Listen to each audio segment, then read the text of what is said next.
ओम शांति। ओम शांति। आज की तारीख है 9 सितंबर 2020। साकार महावाक्य बाबा कहते, मीठे बच्चे, हर बात में योग बल से काम लो। हर बात में योग बल से काम लो। बाप से कुछ भी पूछने की बात नहीं है। तुम ईश्वरीय संतान हो, इसलिए कोई भी आसुरी काम ना करो। तुम ईश्वरीय संतान हो, इसलिए कोई भी आसुरी काम ना करो। बाबा कहते, मीठे बच्चे, हर बात में योग बल से काम लो। बाप से कुछ भी पूछने की बात नहीं है। तुम ईश्वरीय संतान हो, इसलिए कोई भी आसुरी काम ना करो। आज का प्रश्न, तुम्हारे इस योग बल की करामात क्या है?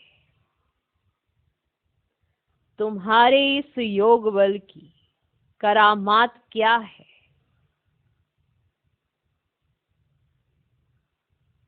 उत्तर, यही योग बल है जिससे तुम्हारी सब कर्मेंद्रियां वश हो जाती हैं।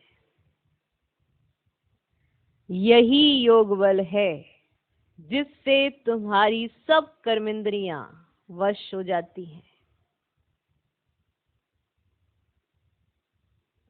योग बल के सिवाय तुम पावन बन नहीं सकते। योग बल के सिवाय तुम पावन बन नहीं सकते। योग बल से ही सारी सृष्टि पावन बनती है। योग बल से ही सारी सृष्टि पावन बनती है। इसलिए पावन बनने के लिए व भोजन को शुद्ध बनाने के लिए याद की यात्रा में रहो। इसलिए पावन बनने के लिए व भोजन को शुद्ध बनाने के लिए याद की यात्रा में रहो। युक्ति से चलो, नम्रता से व्यवहार करो। युक्ति से चलो,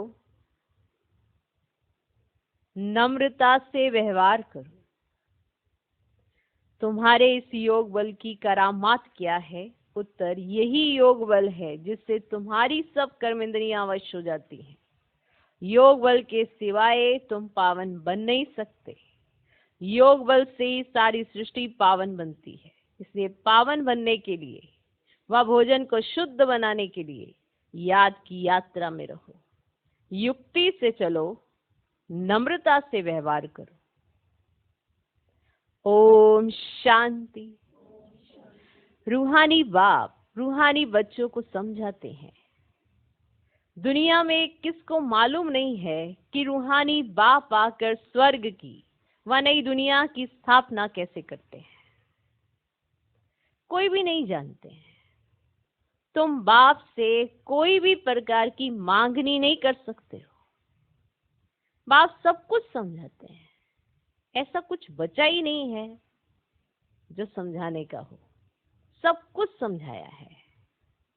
फर्क बस इतना है तुम्हारे योग का, जो वो बात आपको सही समय पे याद ही नहीं आती है, वरना तो सब कुछ समझाया है। बाप सब कुछ समझाते हैं। कुछ भी पूछने की दरकार नहीं रहती। सब कुछ आप ही समझाते रहते हैं। आप पूछेंगे नहीं, बाबा ने अपने आप ही आपको सब कुछ समझाया है। आप ही समझाते रहते हैं। माना बाबा ये जानते हैं कि इसके बाद आपको क्या प्रश्न उठेगा, तो उसका उत्तर वो पहले ही दे देते हैं। वो आप ही सब कुछ समझाते रहते हैं। बाप कहते हैं, मुझे कल्प कल्प इस भारत खंड में आकर क्या करना है सो मैं जानता हूं। तुम नहीं जानते। कहीं प्रश्न बहुत करते रहते हैं, बाबा ऐसा क्या, बाबा ऐसा क्या। बाबा जानते हैं कि उन्हें कल्प कल्प इस भारत खंड में आकर क्या करना है, तो वो जानते हैं, तुम नहीं जानते। रोज रोज समझाते रहते हैं। कोई भल एक अक्षर भी ना पूछे तो भी सब कुछ समझाते रहते हैं। कभी पूछते हैं खान पान की तकलीफ होती है, अब ये तो समझ की बात है। कहीं ऐसे पूछते हैं खान पान की धारणा में तकलीफ होती है या खाने पीने की ऐसी समस्या हो रही है, तो ये तो समझ की बात है कि आपको कैसे करना है। अब यह तो समझ की बात है, बाबा ने कह दिया है हर बात में योग बल से काम लो। जब भोजन करते हो तो दृष्टि देकर बाबा की याद में भोजन करो ना। पर याद में नहीं करेंगे तो फिर ऐसे ही होगा, टफ लगेगा। कैसे इस धारणा को अपनाएं, कैसे करें, क्या ना करें, वो सी बातें आएंगी। कहीं जाएं तो वहां कैसे मैनेज करें, फिर ऐसे ऐसे प्रश्न आते हैं।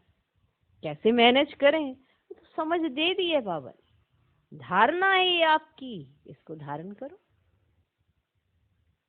बाबा ने कह दिया है हर बात में योग बल से काम लो, याद की यात्रा से काम लो, और कहां भी जाओ तो मुख्य बात बाप को जरूर याद करना है। बाप की याद में रहकर करो ना, जरूर याद करना है। और कोई भी आसुरी काम नहीं करना है, और कोई भी आसुरी काम नहीं करना है। हम ईश्वरीय संतान हैं, वह है सबका बाप। सबके लिए शिक्षा ये एक ही देंगे। बाप शिक्षा देते हैं बच्चे स्वर्ग का मालिक बनना है। राजाई में भी पोजीशन तो होती है ना।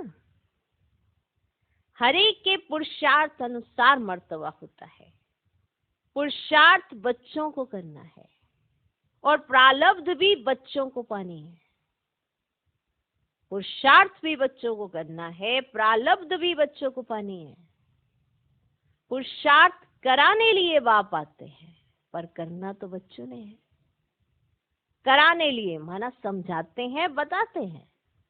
कराने लिए बाप आते हैं। तुमको कुछ भी पता नहीं था कि बाप कब आएंगे, क्या आकर करेंगे, कहाँ ले जाएंगे। बाप ही आकर समझाते हैं।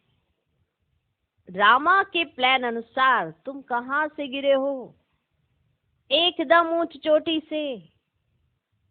जरा भी बुद्धि में नहीं आता कि हम कौन हैं। जरा भी बुद्धि में नहीं आता कि हम कौन हैं।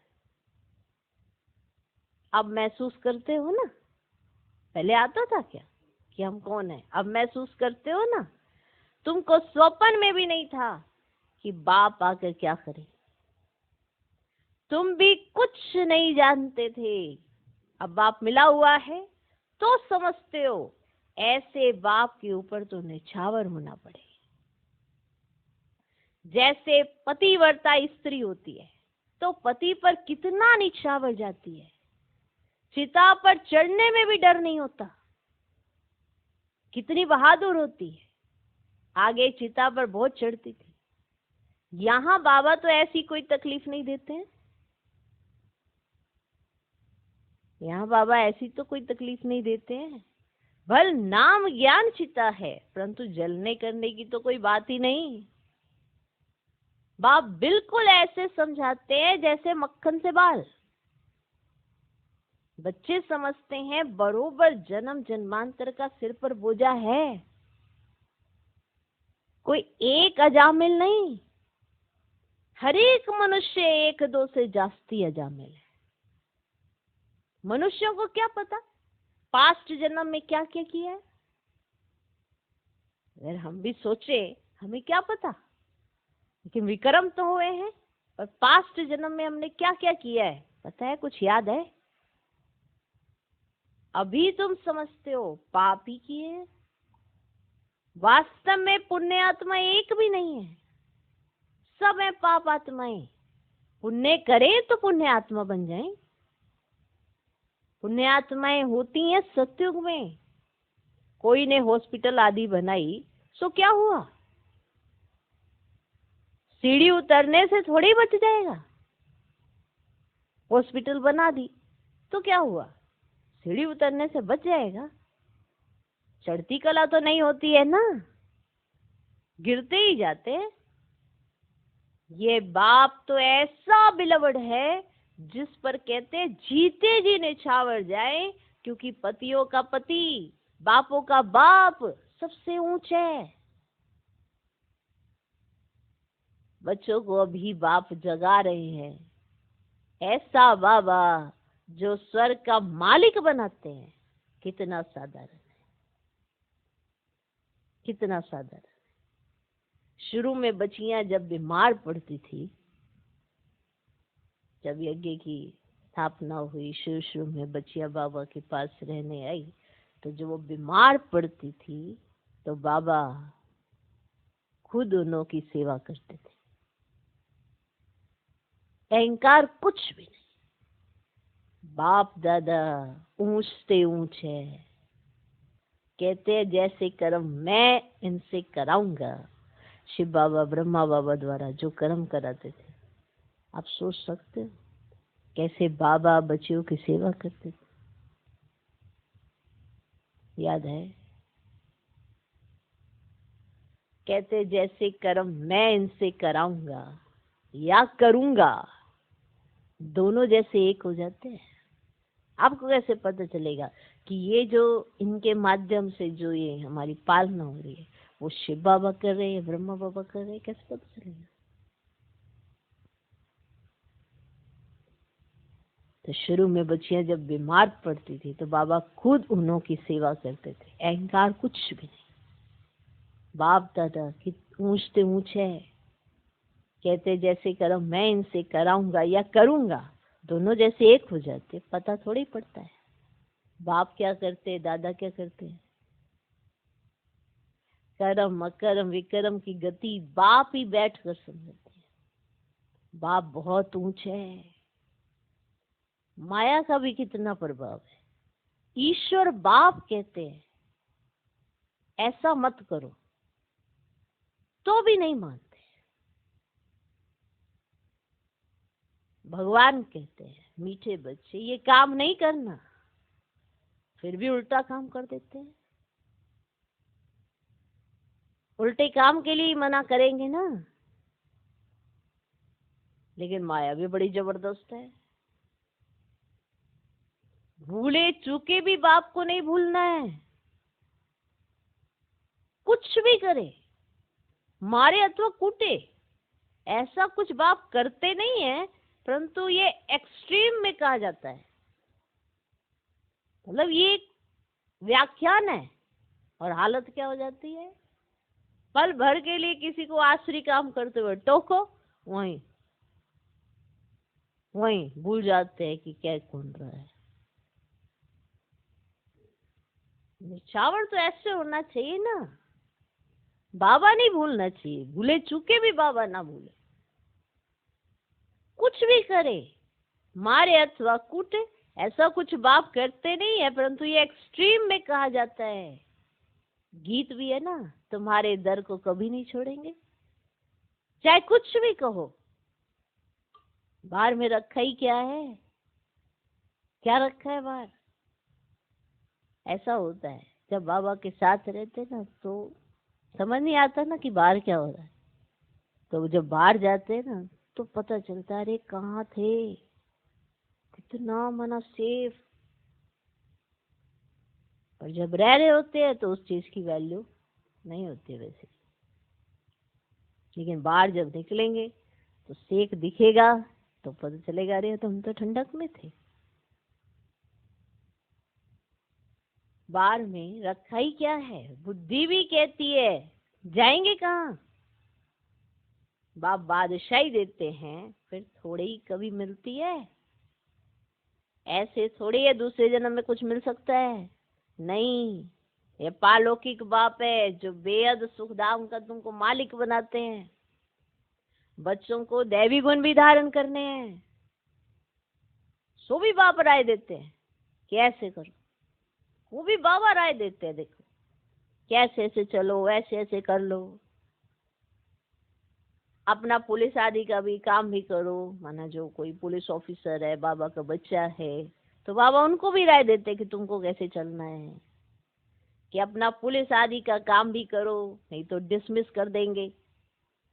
अपना काम तो करना ही है, आंख दिखानी पड़ती है, जितना हो सके प्रेम से काम लो, नहीं तो युक्ति से आंख दिखाओ, हाथ नहीं चलाना है। माना बाबा पुलिस ऑफिसर जो पुलिस में है, जिनकी ड्यूटी है, उनको भी बता रहे हैं कि आपको कैसे चलना है। युक्ति से आंख दिखाओ, हाथ नहीं चलाना है। बाबा के कितने ढेर बच्चे हैं, बाबा को भी बच्चों का होना रहता है ना, ख्याल आता है बाबा को बच्चों का। मूल बात है पवित्र रहना। जन्म जन्मांतर तुमने पुकारा है ना, ये पतित पावन आकर हमको पावन बनाओ, परंतु अर्थ कुछ भी नहीं समझते। बुलाते हैं तो जरूर पतित है, नहीं तो बुलाने की दरकार ही नहीं, पूजा की भी दरकार नहीं। अब बाप समझाते हैं तुम अबलाओं पर कितने अत्याचार होते हैं, सहन करना ही है। युक्तियां भी बतलाते रहते हैं, बहुत नम्रता से चलो, बोलो। माना अपने अगर आपको मार पड़ती है, ऐसा कुछ होता है, आप पवित्र रहना चाहते हैं और पति नहीं मानता है, तो आप उनको बोलो आप तो भगवान हो, फिर ये क्या मांगते हो। हथियाला बांधते समय कहते हैं ना, मैं तुम्हारा पति, ईश्वर, गुरु सब कुछ हूँ, अब मैं पवित्र रहना चाहती हूँ, तो तुम रोकते क्यों हो। तो माना पत्नी अपने पति से ऐसे बात कर सकती है। भगवान को तो पतित पावन कहा जाता है ना, आप ही पावन बनाने वाले बन जाओ। पत्नी पति से बड़ी नम्रता से बात करे, वो ऐसे करे, आप ही पावन बनाने वाले बन जाओ। ऐसे प्यार से नम्रता से बात करनी चाहिए।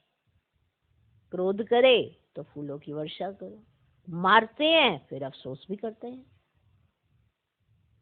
अगर कोई विकारों के वश होके पिटाई करते हैं, मारते हैं, हाथ उठाते हैं, फिर बाद में उनको अफसोस भी होता है कि ऐसे हमने क्यों उठाया, वो तो पवित्र ही तो रहना चाहती है, ऐसी तो कोई और कोई बात ही नहीं। ऐसे संस्कार वाले भी होते हैं। तो बाबा हर तरीके से बताते हैं कि कैसे आपको करना है, कैसे आपको नम्रता से चलना है। हर बात बाबा ने समझाई है। कई कहते हम पवित्र तो रह लेते हैं और बाकी खान पान की शुद्धता में ऐसा हो रहा है। कईयों की कैसी समस्या, कईयों कैसी समस्या, समझते नहीं है ना, ये तो धारणाएं अपने लिए है, भगवान के लिए थोड़ा कुछ कर रहे हो, लाभ तो आपको है। तो बाबा कहते हैं अगर पत्नी नम्रता से प्यार से बात करे, अगर वो क्रोध करे तो फूलों की वर्षा करो, माना आप ठंडे रहो, आप शांत रहो। अब मारते हैं फिर अफसोस भी करते हैं। जैसे शराब पीते तो बड़ा नशा चढ़ जाता है, अपने को बादशाह समझते हैं। जैसे कोई जैसे शराब पीते है ना, तो उसको नशा चढ़ जाता है, वो अपने आप को बादशाह समझता है। तो ये विष भी ऐसी चीज है, बात मत पूछो। पछताते भी हैं, परंतु आदत पड़ी है तो वह टूटती नहीं है। एक दो बार विकार में गया, बस नशा चढ़ा, फिर गिरते रहेंगे। जैसे नशे की चीजें खुशी में लाती, विकार भी ऐसे है, या फिर बड़ी मेहनत है। सिवाय योग बल के कोई भी कर्मेंद्रियों को वश नहीं कर सकते। कि आप सोचो कि बिना योग बल के आप कर्मेंद्रियां वश कर लो, नहीं कर सकते। योग बल की ही करामात है, तब तो नाम मशहूर है। बाहर से आते या योग सीखने, है ना। अब देखो आप राजयोग की कितनी करामात है, इतना इसका नाम मशहूर है आज तक भी। बाहर से आते या योग सीखने, शांति में बैठे रहेंगे, घर बार से दूर हो जाते हैं। वह तो आधा क्लब के लिए आर्टिफिशियल शांति, किसको सच्ची शांति का मालूम ही नहीं है। अब बाप कहते बच्चे तुम्हारा स्वधर्म है ही शांत। जब तक शरीर धारण ना करे तब तक आत्मा शांत रहती है, फिर कहाँ ना कहाँ जाकर प्रवेश करती है, जहाँ उसका पाठ होता है वहां जाकर प्रवेश करती है। और अगर शरीर नहीं है तब तक आत्मा शांत रहती है, फिर कहाँ ना कहाँ जाके प्रवेश करती है।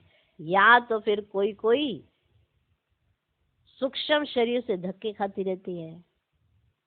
अब जब अगला शरीर नहीं धारण किया है तो वो पुराने के सूक्ष्म शरीर से धक्के खाती रहती है। वे छाया के शरीर होते हैं, वे छाया के शरीर होते हैं। कोई दुख देने वाले होते हैं, कोई अच्छे होते हैं। कि जब तक आत्मा ने शरीर में प्रवेश नहीं किया है तब तक आत्मा शांत रहती है, और अगर नहीं किया है तो कई ऐसी आत्माएं होती है तो वो सूक्ष्म शरीर के साथ धक्के खाती रहती हैं।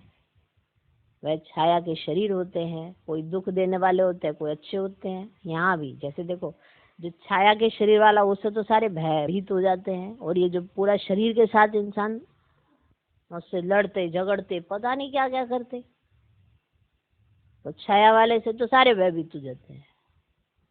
और जो ये शरीर के साथ होता है, जिसकी मानसिकता पता नहीं क्या रहेगी, उससे नहीं भय लगता है। उसको लगता है कि हाँ भाई, इससे तो निपट लेंगे। बात समझ में आई? तो इसीलिए कहा, कहीं तो बहुत अच्छे होते हैं और कहीं दुख देने वाले भी होते हैं। अब कोई तो बहुत दुख देते हैं, और कोई जैसे साधु महात्मा होते हैं, ऐसे भी होते हैं। आई बात समझ में? कोई दुख देने वाले होते हैं, कोई अच्छे होते हैं। यहाँ भी कोई भले मनुष्य होते हैं जो किसको दुख नहीं देते हैं, माना ऐसे भी मनुष्य होते हैं। मनुष्य माना जो शरीर के साथ है, जो किसी को दुख ही नहीं देते हैं। ऐसे होते हैं जैसे साधु महात्मा है, वो दुख ही नहीं देते किसी को। और कोई तो ऐसे होते हैं बहुत दुख देते हैं सबको। तो बाप समझाते हैं, मीठे मीठे सिकिलदे बच्चों, तुम 5000 वर्ष के बाद फिर से आकर मिले, क्या लेने लिए? बाप ने बताया तुमको क्या मिलने का है।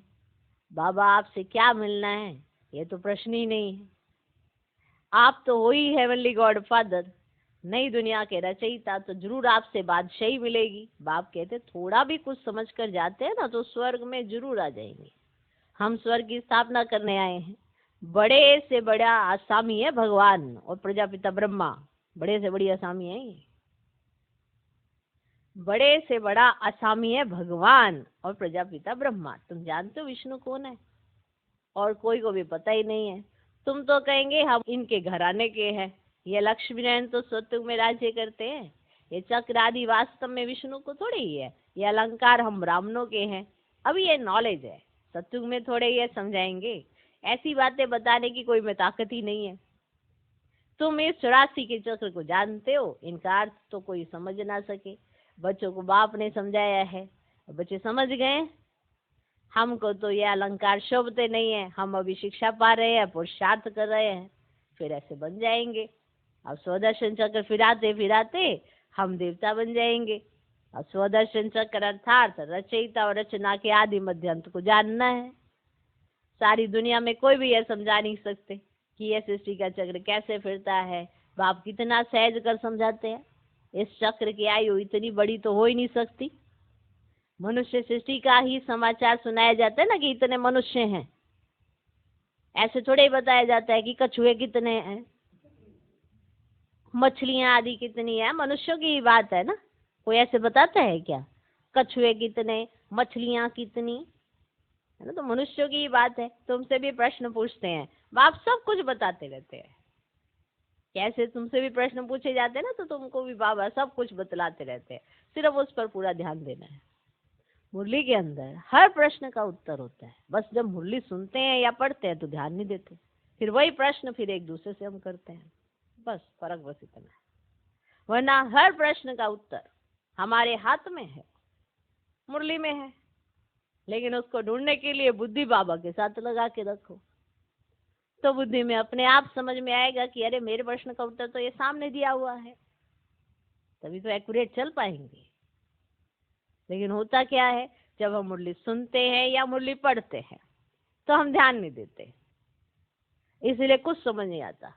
फिर वही बात तो कोई और समझाता है तो हमें समझ में आता, अच्छा इसने तो बहुत अच्छा समझाया। उसने कहाँ से समझाया? उसके पास नॉलेज कहाँ से आई? उसके पास भी तो बाबा के ज्ञान से आई है। सब कुछ तो बाबा ही देते हैं, ज्ञान भी बाबा देते हैं, हर प्रकार से सुख भी बाबा देते हैं। अब ये बात समझने के लिए सबके हाथ में बाबा के महावाक्य हैं। अब इसको एक्यूरेट समझने के लिए बुद्धि को बाबा के साथ लगा के रखो तो आपको भी समझ में आ जाएगी, प्रश्न बचेंगे ही नहीं। बाकी कोई ना बहन किसी के प्रश्नों को खत्म कर सकती है, ना कोई भाई। जब ज्ञान का सागर दे रहा है ज्ञान, तो फिर कौन किसी के प्रश्नों को उत्तर दे सकता है।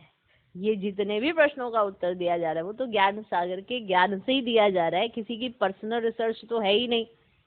जब किसी की पर्सनल रिसर्च ही नहीं है तो कोई ये ना सोचे कि मैंने बड़े अच्छे प्रश्नों के उत्तर दिए या कोई और नहीं दे सकता।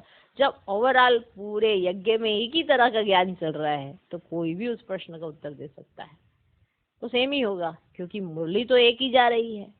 हाँ, थोड़े 2-4 शब्द आगे पीछे हो सकते हैं, उससे कोई फर्क नहीं पड़ता, लेकिन तथ्य और सत्य तो यही है कि सार रूप में बाबा ने क्या समझाया है।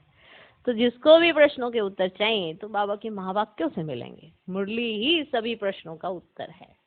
तो हम हमेशा यही चाहते हैं कि सब मुरली के प्रति प्रेरित रहे। सबके प्रश्न अपने आप खत्म हो जाएंगे। कईयों के जीवन में बहुत उतार चढ़ाव चल रहे होते हैं, उनके इर्द गिर्द उनके रिलेटिव्स के बहुत सारे उतार चढ़ाव चल रहे होते हैं और वो जानना चाहते हैं कि इस समय क्या करना चाहिए, तो वो भी उत्तर बाबा के महावाक्यों में आता है। हर तरीके से बाबा ने संबंध संपर्क में कैसा होना चाहिए, ड्यूटी को कैसे बजाना चाहिए, खान पान की समस्या को कैसे दूर करना चाहिए और योग कैसे करना चाहिए, तो ऐसे प्रश्नों के उत्तर तो बाबा देते ही रहते हैं। तो मुरली ही है सभी प्रश्नों का उत्तर। इसलिए प्रश्न जितने जितने कम होते जाएंगे उतना अच्छा। कहीं सोचते हैं और प्रश्न आए और प्रश्न आए और प्रश्न आए, हम सोचते हैं और कम हो जाएं और कम हो जाएं, ताकि सबके प्रश्नों का उत्तर सबको मिल जाए।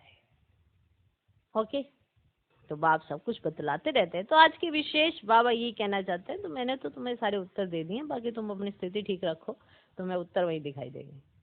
तो सिर्फ उस पर पूरा ध्यान देना है। बाबा ने समझाया है योग बल से तुम सृष्टि को पावन बनाते, तो कहीं योग बल से खाना शुद्ध नहीं हो सकता है? बताओ। कई पूछते हैं कि हम कहीं घर जाते हैं किसी के, तो वहां पे खाने का कैसे करें, उनको बुरा लग जाएगा। नम्रता धारण करें।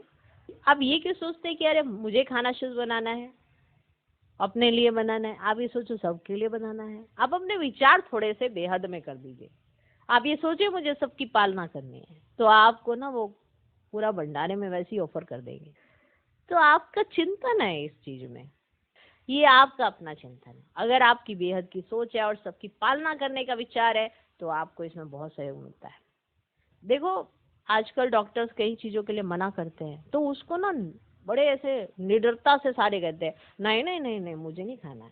और आपकी धारणा तो ऑलमाइटी अथॉरिटी ने करवाई है, तो उसको हमेशा ऐसे क्यों लेके चलते हैं? अगर कहीं जाते हैं ना, जैसे लोग पार्टीज में जाते हैं, no no fried, no oily, no fast food. अब ये वो इतने भव्य के साथ कह रहे हैं कि लोग कह रहे हैं हाँ देखा देखा, तभी तो ये कितने एक्टिव हैं। अब ऐसे ठीक है, आप जा रहे हैं, आपकी पर्सनैलिटी आपको ही बताती है कि आप क्या शो कर रहे हो। आपकी पर्सनैलिटी से पता चलता है कि आपको अपने ऊपर इस बात का नाज कितना है। अगर आप भी अपनी वही पर्सनैलिटी रखें तो कौन कहेगा आपको कि ये ना करिए वो ना करिए। आपकी अपनी पर्सनैलिटी है। आप अपने व्यवहार को नहीं चेंज करते, अपने स्वभाव संस्कार को नहीं बदलते हो, उस पर ध्यान नहीं देते कि अगर आपके अंदर नम्रता आ जाती है, स्नेह आ जाता है और आप बहुत अच्छी स्वभाव संस्कार वाली आत्मा है तो सारे कोऑपरेट करते हैं। लेकिन हम कुछ और ही सोच लेते हैं, अपनी धारणाओं को इतना छोटा समझ के चलते हैं, इसे सहयोग देने वाले भी सहयोग नहीं देते। तो क्या योग बल से खाना शुद्ध नहीं हो सकता है? अच्छा, तुम तो ऐसे बने हो, तुम तो ऐसे बने हो, फिर कोई को आप समान बनाते हो। अभी तुम बच्चे समझते हो कि बाबा आया है स्वर की बादशाही फिर से देने, तो इनको रिफ्यूज नहीं करना है। अगर ये धारणाओं को, सारी शिक्षाओं को आप ऐसे कर देंगे तो आप फिर रिफ्यूज ही हो जाएंगे बस।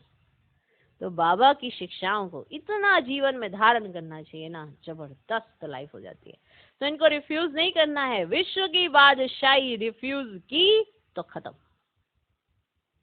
फिर रिफ्यूज में जाकर पड़ेंगे। रिफ्यूज पता है ना, किचड़े के डब्बे में, फिर रिफ्यूज में जाकर पड़ेंगे। ये सारी दुनिया है किचड़ा, तो इनको रिफ्यूज ही कहेंगे। दुनिया का हाल देखो क्या है। तुम जानते हो विश्व के मालिक बनते हैं, ये किसको पता नहीं है कि सत्युग में एक ही राज्य था।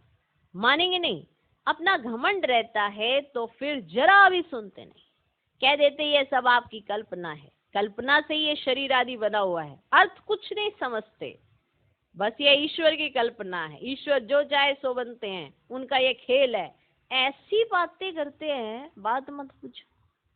मैंने तुम कुछ सोच रहे हो उठपटांग, वो भी ईश्वर सोचवा रहे हैं। तुम कुछ भी विक्रम करते हो वो ईश्वर करा रहे हैं, पता नहीं क्या सोच लेते हैं, तो बात ही मत पूछो। बाबा कहते हैं अभी तुम बच्चे जानते हो बाबा आया हुआ है। बुढ़िया भी कहती हैं, बुढ़िया भी कहती हैं बाबा हम 5000 वर्ष के बाद, हम हर 5000 वर्ष के बाद हम आपसे स्वर्ग का वर्षा लेते हैं। बुढ़िया भी कहती हैं हर 5000 वर्ष के बाद बाबा हम आपसे स्वर्ग का वर्षा लेते हैं, हम अभी आए हैं स्वर्ग की राजाई लेने। तुम जानते हो कि सभी एक्टर्स का अपना पार्ट है, एक का पार्ट ना मिले दूसरे से, तुम फिर इसी ही नाम रूप में आकर इसी समय बाप से वर्षा लेने का पुरुषार्थ करेंगे। कितनी अथाह कमाई है। भल बाबा कहते हैं थोड़ा भी सुनाए तो स्वर्ग में आ जाएंगे, परंतु हर एक मनुष्य पुरुषार्थ तो ऊंच बनने का ही करते हैं ना, तो पुरुषार्थ है फर्स्ट। अच्छा, मीठे मीठे सिकिलरे बच्चों प्रति माता पिता बाप दादा का याद प्यारो गुड मॉर्निंग। रूहानी बाप की रूहानी बच्चों को नमस्ते। हम रूहानी बच्चों की भी रूहानी बाप को नमस्ते नमस्ते नमस्ते। Good morning good morning good morning. धारणा के लिए मुख्य सार पहला पॉइंट, जैसे बाबा बच्चों की सेवा करते हैं, कोई अहंकार नहीं, ऐसे फॉलो करना है। जैसे बाबा बच्चों की सेवा करते हैं, कोई अहंकार नहीं, ऐसे फॉलो करना है। बाप की श्रीमत पर चलकर विश्व की बादशाही लेनी है, रिफ्यूज नहीं करनी है। बाप की श्रीमत पर चलकर विश्व की बादशाही लेनी है, रिफ्यूज नहीं करनी है। दूसरा पॉइंट, बापों का बाप, पतियों का पति, जो सबसे ऊंच है, बिलवड है, उस पर जीते जी नछावर जाना है। बापों का बाप, पतियों का पति, जो सबसे ऊंच है, बिलवड है, उस पर जीते जी नछावर जाना है। ज्ञान चिता पर बैठना है। कभी भूले चूके भी बाप को भूल उल्टा काम नहीं करना है। कभी भूले चूके भी बाप को भूल उल्टा काम नहीं करना है। आज का वरदान, मास्टर ज्ञान सागर बन, ज्ञान की गहराई में जाने वाले, अनुभव रूपी रत्नों से संपन्न भव। मास्टर ज्ञान सागर बन, ज्ञान की गहराई में जाने वाले, अनुभव रूपी रत्नों से संपन्न भव। जो बच्चे ज्ञान की गहराई में जाते हैं वे अनुभव रूपी रत्नों से संपन्न बनते हैं। एक है ज्ञान सुनना और सुनाना, दूसरा है अनुभवी मूर्त बनना। अनुभवी सदा अविनाशी और निर्विघ्न रहते हैं, उन्हें कोई भी हिला नहीं सकता। अनुभवी के आगे माया की कोई भी कोशिश सफल नहीं होती है। अनुभवी कभी धोखा नहीं खा सकते। इसलिए अनुभवों को बढ़ाते हुए हर गुण के अनुभवी मूर्त बनो। मनन शक्ति द्वारा शुद्ध संकल्पों का स्टॉक जमा करो। आज का स्लोगन, फरिश्ता वह है जो देह के सूक्ष्म अभिमान के संबंध से भी न्यारा है। फरिश्ता वह है जो देह के सूक्ष्म अभिमान के संबंध से भी न्यारा है। माना सूक्ष्म से सूक्ष्म भी देह का अभिमान ना है।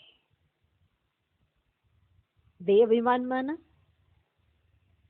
बुद्धि का अभिमान, देह अभिमान में ही आता है कि मैं राइट हूं, मैं यहाँ गलत नहीं हूं, फिर भी मुझे ही क्यों कहा जाता है। ये भी देह का भानी है, ये भी देह का सूक्ष्म अभिमान है। बुद्धि का अभिमान देह का सूक्ष्म अभिमान है। कहीं ना कहीं ये सब चीजें हमको फरिश्ता बनने से रोकती हैं, क्योंकि फरिश्ता जिसका यहाँ की किसी भी चीजों से कोई रिश्ता नहीं है। और अगर हमको सूक्ष्म भी अभिमान आता है किसी भी संदर्भ में, तो देह अभिमान ही होता है। देह का सूक्ष्म अभिमान, मुझे क्यों, ऐसे कैसे, इस संबंध में ले आएगा तो फरिश्ता नहीं बन पाएंगे। हमेशा याद रखना है, मुझे मेरा निर्माण करना है, मुझे बनना है, मुझे फरिश्ता बनना है, मुझे लाइट माइट रहना है, मुझे वैसा हल्का बनना है। मेरी स्मृतियां बाप समान होनी चाहिए, मेरी स्थिति बाप समान होनी चाहिए। मुझे बहुत ध्यान देना है। ओके, ओम शांति।